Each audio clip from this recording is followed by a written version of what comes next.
સુરત શહેર અને જિલ્લામાં કોરોનાના સંક્રમણમાં ઘટાડો જોવા મળ્યો છે, ત્યારે ગુરુવારના રોજ નવા 98 જેટલા પોઝિટિવ કેસ આવતા કુલ આંક 51,132 થયો છે.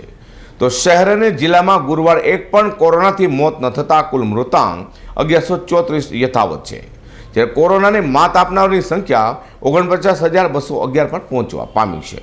સુરત શહેર જિલ્લામાં કોરોનાનું સંક્રમણ યથાવત છે, ત્યારે ગુરુવારે સુરત મનપા અને જિલ્લા આરોગ્ય વિભાગના જણાવ્યા પ્રમાણે સુરત શહેરમાં 83 જિલ્લામાં 15 મળી કોરોનાના નવા 98 કેસ સાથે કુલ પોઝિટિવ કેસનો આંક 51,132 થયો છે. શહેર અને જિલ્લામાં કોરોનાથી એક પણ મોત ન થતાં કુલ મૃત્યુ આંક 1134 છે. સુરત શહેરમાંથી 120 અને જિલ્લામાંથી 19 મળી કુલ 139 દર્દી કોરોના માતાપી સાજા થવા પામ્યા હતા. સુરત સિટીમાં કુલ 38,318 કોરોના પોઝિટિવ કેસમાં 847ના મોત થવા પામ્યા છે, ત્યારે જિલ્લામાં કુલ 12,814 કોરોના પોઝિટિવ કેસમાં 287ના મોત થયા છે. સુરત સિટીમાં 36,946 અને સુરત જિલ્લામાં 12,265 દર્દી કોરોના માતાપી સાજા થઈ ઘરે પહોંચ્યા છે, જેથી તે લોકોના ઘરોમાં ખુશી વ્યાપી જવા પામી છે. અઝર કુરેશી રિટર્ન ફેર્યો.